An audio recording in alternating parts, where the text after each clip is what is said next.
Alien আছে।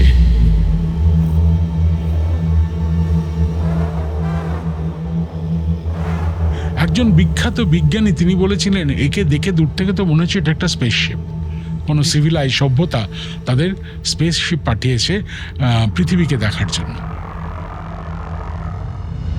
সেইগুলো মনে করো, ধরো ইন্টেলিজেন্স পিপলরা আছে, তারা কি উৎসাহী পৃথিবীর সঙ্গে যোগাযোগ করতে? 100 কোটি বছর আগে যেখানে মঙ্গল গ্রহ প্রাণও ছিল, তাহলে অতীতে হয়তো ছিল, এখন হয়তো নেই, বা এখন হয়তো আছে, মাটির ভেতরে আছে।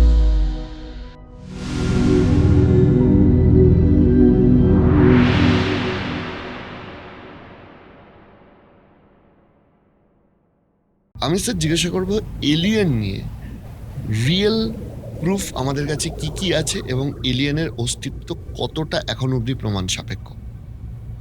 আমি আপনার শেষ কথাটা দিয়ে শুরু করি। এলিয়েনের অস্তিত্ব আছে কি না এইটা আগে আমাদের বোধহয় আলোচনা করা দরকার। আমরা সৌরজগতের একটি বাসিন্দা, পৃথিবী, তার মধ্যে আছি। আমরা জানি সৌরজগতে একমাত্র পৃথিবীতে এখন অবধি প্রাণ পাওয়া গেছে। সম্ভাবনা আছে কয়েকটা জায়গায়, কিন্তু প্রাণ এখানে পাওয়া গেছে।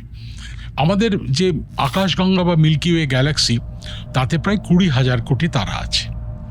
এখন তারা প্রায় প্রতিটি তারারই তার চারপাশে গ্রহরা ঘুরে চলেছে, কিন্তু সেই গ্রহগুলো বসবাসযোগ্য কিনা, সেখানে প্রাণ হতে পারে কিনা, কারণ তারার খুব কাছে থাকলে উত্তাপ বেশি হবে। আবার আমাদের হিসাব মতো জল না থাকলে, তরল জল না থাকলে প্রাণ খুব একটা হবে না, কিন্তু অনেক ধরনের হতেও পারে। তাতে গত বছর একটা সার্ভে করে বেশ কিছু বিজ্ঞানী একদল বেঁধে তারা বলেছিলেন যে আমাদের গ্যালাক্সিতেই হয়তো 10,000 বা 10,000 কোটি প্ল্যানেট বা গ্রহ থাকতে পারে। এখন সব গ্রহতেই প্রাণ হবে এটা একেবারেই সত্যি নয়। আবার যদি বলেন কতগুলো গ্যালাক্সি মোটামুটি আছে, তাহলে হিসাব করা যায় যে আমাদের এই বিশ্বব্রহ্মাণ্ডে মোটামুটি 20,000 কোটি গ্যালাক্সি আছে।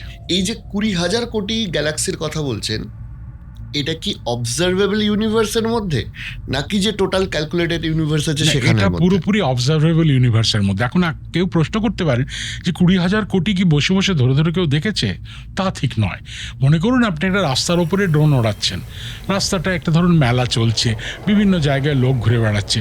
আপনি সেই মেলার বিভিন্ন জায়গাটাকে বিভিন্ন জোনে মোটামুটি ভাগ করে দেখবেন যে কত লোক ওইখানে আছে একটা জোনে, বা কত লোক অন্যখানে জোনে আছে। সেইখান থেকে আপনি পুরো মেলাটা সম্পর্কে কত লোক আছে আপনি ধারণা করতে, মানে মোটামুটি 20,000 কোটি আমরা দেখতে পাই এখন অবধি অবজারভেবল। তা এইবারে ভেবে দেখুন, 20,000 কোটি, এক একটা গ্যালাক্সিতে 10,000 কোটি, একে যদি গুণ করি এমন একটা সংখ্যা বেরোবে, এত গ্রহ আছে। তাহলে কি আমরা বলতে পারি অন্য কোথাও প্রাণ নেই, পৃথিবীতে প্রাণ আছে? সেটা সম্ভব নয়। সুতরাং প্রবাবিলিস্টিক্যালি দেখতে গেলে আপনার প্রশ্নের উত্তর এলিয়েন আছে। কিন্তু 1950, 60, 70-এর দশক থেকে চেষ্টা করা হয়েছে এলিয়েন কি, এলিয়েন কোথায় থাকতে পারে, এলিয়েন দেখা যায় কিনা। এখনো অবধি কিন্তু অনেক এমন তারা দেখা গেছে, তাদেরকে ঘিরে গ্রহরা ঘুরে চলেছে। প্রায় 5,800 মানে অন্তত কালকে অবধি আবিষ্কৃত হয়েছে গ্রহ, যেটা দেখা গেছে। তার মধ্যে বেশ কিছু গ্রহকে কাছ থেকে দেখা গেছে, তাদের আবহাওয়ামণ্ডলের রাসায়নিক গঠন কীরকম জানা গেছে, বা তার আশেপাশের যে অন্য বস্তুগুলো আছে, গ্রহগুলো আছে, তারা তার সঙ্গে কী সম্পর্ক রেখে চলেছে, বা গ্রহটা তারাটা থেকে কত দূরে, সেখানে তাপমাত্রা এমন কিনা যেখানে জল থাকতে পারে, এই সমস্ত হিসাব নিকাশ চলেছে। কিন্তু এখনও অবধি কোনো এলিয়েন, ভিন গ্রহের প্রাণী, পৃথিবীর বাইরে কোনো প্রাণ এখন অবধি পাওয়া যায়নি। এখন অনেকেই প্রশ্ন করবেন, না অনেকে জায়গায় ইউটিউবে, ফেসবুকে দেখেন মাঝে মাঝে যে এটা কি ঘটেছে, নিশ্চয়ই তাহলে অন্য গ্রহ থেকে এসছে, বা সবই কিন্তু হাইপোথেসিস, তাদের ধারণা। কিন্তু বিজ্ঞান তো সঠিক প্রমাণের মাধ্যমে চলে। সেই সঠিক প্রমাণে এখনো কোনো প্রমাণিত হয়নি যে আমরা প্রাণের সন্ধান পেয়েছি। সন্ধানের আভাস পেয়েছি, সন্ধানের আভাস আর সন্ধান। যেমন আপনি বললেন এই যে গত দুদিনের যে ঘটনাটা জলের মধ্যে করে, 3 বছর আগে একটা আমাদের সৌরজগতের বাইরে থেকে একটা পাথরের টুকরো এসেছিল, তার নাম হয়েছিল ওমামুয়া। এই ওমামুয়া নিয়ে একজন বিখ্যাত বিজ্ঞানী তিনি বলেছিলেন, একে দেখে দূর থেকে তো মনে হচ্ছে এটা একটা স্পেসশিপ, নিশ্চয়ই তাহলে অন্য গ্রহের কোনো সিভিলাইজ সভ্যতা তাদের স্পেসশিপ পাঠিয়েছে পৃথিবীকে দেখার জন্য। বা আমাদের সৌরজগৎ সম্বন্ধে জানার জন্য, সেই নিয়ে তোলপাড় হয়ে গেছিল। কিন্তু সেই ওমামুয়া নিয়েও এখন আমরা জানি যে না, সেটা একটা পাথরের টুকরো ছিল, একটু লম্বাটে পাথরের টুকরো, যার ফলে তার ছবি তুলতে মনে হচ্ছে যেন একটা স্পেসশিপ আসছে। তাছাড়া আমরা জানি যে সে এরিয়া 51 আমেরিকায় নাকি এমন জায়গা আছে সেখানে পৃথিবীতে এলিয়ানরা নেমেছিল, তাদেরকে আটকে ধরে টরে ফেলে সেখানে ঢুকিয়ে রাখা হয়, তার মধ্যে অনেক কিছু হয়েছে। তারপরে অনেক সিনেমা হয়েছে, অনেক কল্পকাহিনী হয়েছে, কিন্তু এখনও তারা কেউ বলতে পারেননি যে না, অন্য গ্রহের প্রাণ এসেছিল। আবার অনেকে বলেন, আমরা সাধারণ মানুষেরা বলি ইউএফও, আকাশের গায়ে একটা আলো দেখলাম, এদিক থেকে ওদিক চলে গেল, চাকতির মতো ঘুরছে, আনআইডেন্টিফাইড ফ্লাইং অবজেক্ট। মনে রাখতে হবে এই নামটার মধ্যে লুকিয়ে রয়েছে তার সংজ্ঞাটা, আনআইডেন্টিফাইড ফ্লাইং অবজেক্ট। তার মানে সেটা যে অন্য গ্রহ থেকে এসছে, অন্য সভ্যতা থেকে এসছে, এখনও অবধি কেউ বলে উঠতে পারেনি। সুতরাং হয়তো কিছুটা চাঞ্চল্য ছড়ানোর জন্য, বা ইংরেজিতে যাকে বলে সেন্সেশনালিজম করার জন্য, হয়তো কেউ কেউ এটা ইউটিউব ফেসবুক থেকে তুলে নিয়ে আমরা প্রাণ খুঁজে পেয়েছি বলে দাবি করেন। কিন্তু পরবর্তীকালে যখন বৈজ্ঞানিক সমীক্ষার মাধ্যমে সেই দাবিকে দেখা হয়, তখন তার প্রমাণ খুব একটা পাওয়া যায়নি এখনো অবধি। তার মানে এমন নয় যে এই আমাদের অনুষ্ঠান চলতে চলতে হয়তো পেয়ে যেতে পারে কেউ, কোনো দল, কিন্তু সেটা ভবিষ্যৎ। এই মুহূর্তে অবধি আমার কথাটা যা পাওয়া যায়নি। স্যার, এখানে আরেকটা প্রশ্ন আসছে, সেটা হচ্ছে যে আপনি বারবার বলছিলেন যে এতগুলো গ্রহ আছে, আমরা যখন অবজার্ভ করছি যে প্রাণ থাকছে কিনা, কারণ এখন একটা অদ্ভুতভাবে প্যাটার্ন লক্ষ্য করা যাচ্ছে যে মানে হিউম্যান সিভিলাইজেশন কেবলমাত্র গ্রহর মধ্যেই প্রাণ খুঁজছে না, অনেক ক্ষেত্রে উপগ্রহর মধ্যেও প্রাণ খুঁজছে। তো তাহলে তো প্রবাবিলিটির অঙ্কে মানে এই 20,000 কোটি গ্যালাক্সি ইন্টু 10,000 কোটি গ্রহ, তাহলে উপগ্রহের সংখ্যা তো বোধহয় আরো ইন্টু 10,000 20,000 কোটি হবে। নিশ্চয়ই। তাহলে এই প্রবাবিলিটির অঙ্কটা তো আরো অনেক বড়। দেখুন, মানে বিংশ শতাব্দীর শেষের দিকে ফ্রান্সিস ড্রেক বলে একজন একটি ইনস্টিটিউটে উনি কাজ করতেন, সেটার নাম হচ্ছে SETI, search for extra terrestrial intelligence. সেখানে উনি একটা সমীকরণ বার করেছিলেন। সমীকরণগুলো ধরুন গোটা 17 এক একটা গুণিতক, মানে এক একটা ফ্যাক্টর। প্রথম ফ্যাক্টরটা, এমন তারা খুঁজে বার করো যেটা প্রচণ্ড উজ্জ্বল নয় বা প্রচণ্ড শক্তি বের করছে না, তার কি কোনো গ্রহ আছে, সেই গ্রহর দূরত্বটা কত, সেই গ্রহে কি প্রাণের যে বায়োসিগনেচার্স সেগুলো পাওয়া যায়। আচ্ছা, সেই গ্রহ যদি মনে করো কত বছর তার বিবর্তন হয়েছে যে প্রাণ হতে পারে, ডেভেলপড হতে পারে। এবং লাস্টে ছিল সেই গ্রহে মনে করো ধরো ইন্টেলিজেন্স পিপলরা আছে, তারা কি উৎসাহী পৃথিবীর সঙ্গে যোগাযোগ করতে। সুতরাং এইটাকে ড্রেক ইকুয়েশন বলা হয়। সেখানে মোটামুটি দেখা যাচ্ছে যে আমাদের মোটামুটি দেখাশোনার আশেপাশের জায়গার মধ্যে আমাদের গ্যালাক্সিতেই হয়তো 30 থেকে 35টা এই ধরনের গ্রহ থাকতে পারে যেখানে প্রাণের সম্ভাবনা আছে। এইগুলো সমস্ত কিন্তু সংখ্যাতত্ত্ব, প্রবাবিলিটি, কিন্তু খুঁজে পাওয়া যায়নি, যেটা বারবার বলছি। কিন্তু বায়োসিগনেচার্স অনেক জায়গায় পাওয়া যাচ্ছে আস্তে আস্তে। এর কিছুদিন আগে, যেমন বছর 4 আগে, আমরা জানি যে শুক্র গ্রহ সৌরজগতের সব থেকে উত্তপ্ততম গ্রহ, 460 ডিগ্রি সেন্টিগ্রেড পৃষ্ঠদেশে। একবারই সম্ভবত ভেনেরা বলে একটি নেমেছিল, তাও সব পুড়ে ছাই হয়ে গেছিল। তারপরে ওখানে কোনো প্রাণ থাকতেই পারে না আমাদের হিসাব মতো। 460 ডিগ্রিতে কি করে থাকবে, যেখানে হয়তো লোহাও গলতে শুরু করবে। সুতরাং কিন্তু দেখা গেছে তার আবহাওয়ামণ্ডলে ফসফিন বলে একটা যৌগ পাওয়া গেছে বা মলিকুল পাওয়া গেছিল, যেটা কিন্তু মূলত বায়োসিগনেচার। যদি কোনো অর্গ্যানিক বা জৈব পদ্ধতি চলে তবেই হয়তো ফসফিন উৎপাদন হয়। সেই নিয়ে হঠাৎ উত্তেজনা হয়েছিল যে এই রকম উত্তপ্ত অবস্থায় কি করে একটা প্রাণ বা প্রাণের সিগনেচার পেতে পারি। পরে দেখা গেল না, একটু ভুল হয়েছে, ওটা সালফার ডাইঅক্সাইড হবে। সুতরাং সেখানে প্রাণ থাকতে পারে না। আবার আপনি যে উপগ্রহের কথা বললেন, পৃথিবী ছাড়া, চাঁদ ছাড়া আরও যে অনেক উপগ্রহ আছে অন্য গ্রহের। বৃহস্পতির অনেকগুলো উপগ্রহ আছে, তার মধ্যে বড় বড় 4টে হচ্ছে ইউরোপা, আইও, ক্যালিস্টো, গ্যানিমিড। এই ইউরোপার কথা বলি, বিজ্ঞানীরা যখন ক্যাসিনি মিশন যাচ্ছিল তখন তার থেকে ছবি তোলা এবং পায়োনিয়ারের ছবি থেকে বুঝতে পেরেছিলেন ইউরোপাটা একটু অন্য ধরনের।